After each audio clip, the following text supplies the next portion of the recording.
So we got the news a couple days ago that there was a disastrous terror attack just outside of the Kabul airport. More news has come out over the past few days. So we learned that originally we thought there were 2 bombs that went off. It turns out there wasn't 2 bombs, or most reporting is that there wasn't 2 bombs. There was 1 bomb that went off, and then afterwards, in the chaos and the mayhem that was unfolding, you had the U.S. military basically opened fire in all different directions and ended up killing, unfortunately, a massive number of civilians. So we had, the death toll from the attack at the Kabul airport is 170. Now, we don't know how many of them died in the initial bomb blast versus how many of them were mowed down afterwards, but we do know a lot of civilians died. Even Taliban fighters died because the Taliban didn't do the attack. It was ISIS who did the attack. And of course, 13 U.S. soldiers died. So this was horrendous. This led to Joe Biden immediately coming out and giving a speech and saying, we're going to hunt you down on our timeline whenever we decide the place of our choosing. And, he gave a speech where he was trying to sound really macho and tough. He, thankfully, yet again, he said, we're getting out in that speech. But listen, Biden did something in response to this attack, which unfortunately is the perfect encapsulation of the way that this entire war went. So let me go to this article here for you guys. This is from Truth Out. Here's what they say.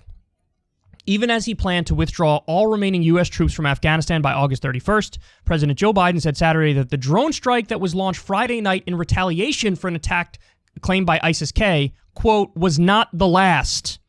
We will continue to hunt down any person involved in that heinous attack and make them pay, the president said in a statement Saturday afternoon. Whenever anyone seeks to harm the United States or attack our troops, we will respond. That will never be in doubt. The Pentagon said the drone strike killed 2 planners and facilitators of the explosion outside Kabul's airport. But according to The Guardian, in addition to targets related to the ISIS affiliate in Afghanistan and Pakistan, an elder in Jalalabad reported that 3 civilians were killed and 4 were wounded in the U.S. strike. Now, so he did a retaliatory strike, a revenge strike, and the more time has gone by after this, the more we learned it is nothing like the Pentagon initially said. And again, a good encapsulation of the war, it's almost never what the Pentagon says and what the intelligence agencies say. So we learned this. 9 civilians from one family were also killed in this strike against ISIS. A man who lost his brother told CNN. 6 were kids, 10 years old or younger. Now, the media, the dupes that they are, and the charlatans and the frauds that they are, when the Pentagon said, we did an attack responding to these facilitators and these terrorists and these planners, and we hit our target, there's no civilian casualties. Can you imagine being in mainstream media and reporting that as if it's factual? Not doing your job and doing investigative reporting and doing digging and trying to find out, but just being a stenographer to the deep state and saying, here's the thing that's true because they said it. Well, now we know, again, the more time has gone by, he killed a giant number of civilians, including many children. Many children. And now their pictures are floating around on social media as well. So, lesson for the media, for the 9,312th time, don't take the intelligence agencies and don't take the Pentagon at their word. Your job is to fact check. Your job is to verify. Your job is to do investigative reporting. But instead, they just pick up the phone and listen to some guy wearing a finely pressed suit with some flags on it, and they say, what he says must be true because look at him, he looks official. This is absolutely ridiculous. It's absurd. And like I said, this is what the war in Afghanistan looked like. This is what it looked like every step of the way. You had people who were effectively pretending to know what they were talking about and know what they were doing and had a goal in mind, and they were shooting in every which direction and massacring civilians. There were more civilians who died in the war in Afghanistan than combatants. Think about that. More civilians than combatants. And so what if this really is the exact way the entire war went? I want you to meditate on that for a second. 20-year war, The reason we were told we were going in there obviously was a lie. Oh, get Osama bin Laden to destroy Al-Qaeda. All that was done by 2011. Why were we still there? And then just permanently occupy the country, jack the natural resources, keep China and Russia at bay. I mean, make profits for the military-industrial complex. This is what really went into it.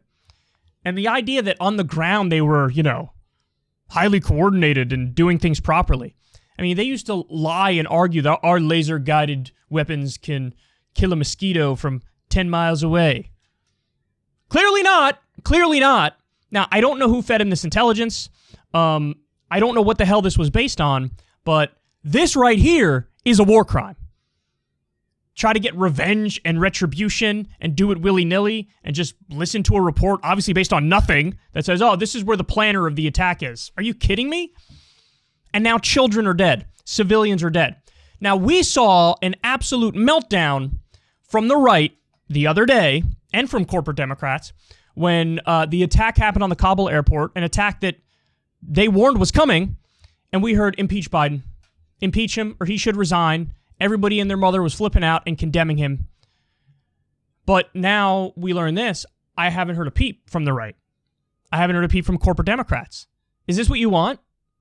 Is this what you want? You want the revenge and the retribution and the retaliation that ends up massacring kids? So nobody says anything about impeach or resign when we massacre kids. But before, when we were the victim of an attack, and other Afghan civilians were, and even the Taliban was a victim of the ISIS attack, that somehow is Biden's fault and he needs to resign for it. You see how our moral compass is broken and our system is totally decrepit and corrupt and disgusting? There's no other way to describe that. That's exactly what that is. Just like nobody called for impeaching Biden over 2 illegal bombings on Syria, illegal and offensive bombings in Syria. Nobody said anything. But from withdrawing from Afghanistan, well, that you should be impeached over. Doing the good thing, you should be impeached over. But all the bad things, not only are we not going to impeach you for it, we're not going to condemn you for it, we're not even going to say anything about it. We're just going to go with the initial line that you ended up getting the people who planned the attack or whatever. Jesus Christ, man. Get out. Get out now. Wrap it up. We're donezo. We're dunskies. We can't have this anymore. Let the right wing crow about how, you should have stayed in Afghanistan forever or whatever the hell. Just don't do this. And by the way, this was one of my fears. One of my fears was it's just nonstop prodding from the right, prodding from a hawkish neocon perspective over and over and over and over and over. And eventually, Biden gives in and does something stupid like this. You give in to dishonest people, and this is what happens. You end up killing civilians. I mean, this absolutely breaks my heart. Now, by the way, that attack from ISIS made it much more likely that now we're going to have, a continued drone presence there or fighter jet presence there in Afghanistan. Get everybody out. I don't want to see the drones. I don't want to see the fighter jets. I don't want to see any boots on the ground, whether they're contractors or whether they're, troops, U.S. troops. I want them out. I want them out. Now, thankfully, we've evacuated over 100,000 people now. So we did a good job with the evacuation.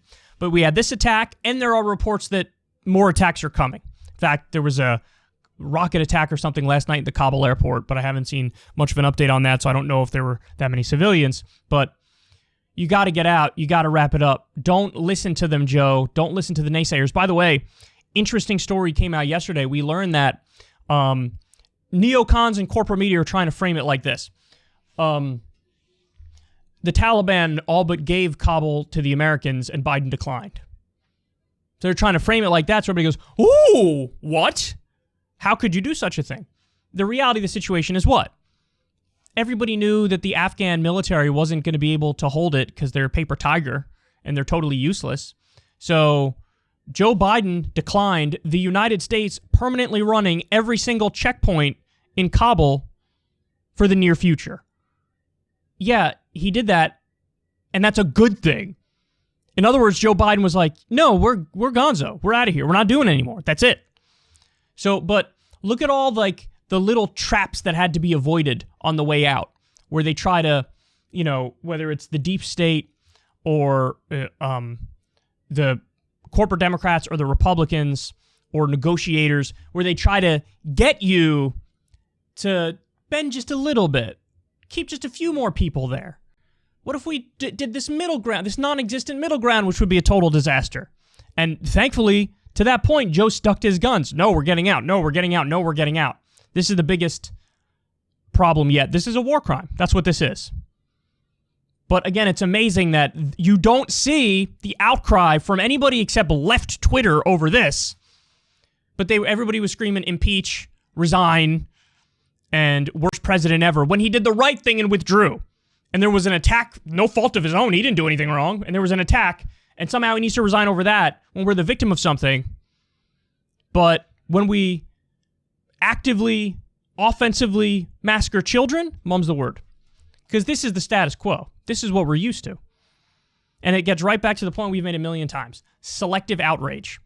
And that's how you know these people are liars. When the withdrawal is happening, everything's under a microscope and everything is scrutinized. The 20 years of endless war, where we allied with warlords with child sex slaves, where we bombed hospitals and weddings, that, mum's the word. No problem with that at all. So there you have it. Joe Biden committing war crimes. And very little backlash at all. All the backlash is reserved for when he does the right things, like getting out. Hey y'all, do me a favor and like and subscribe. It helps out big time in the algorithm. Click the bell as well for notifications when videos drop. And watch that video on screen right now. You know you want to.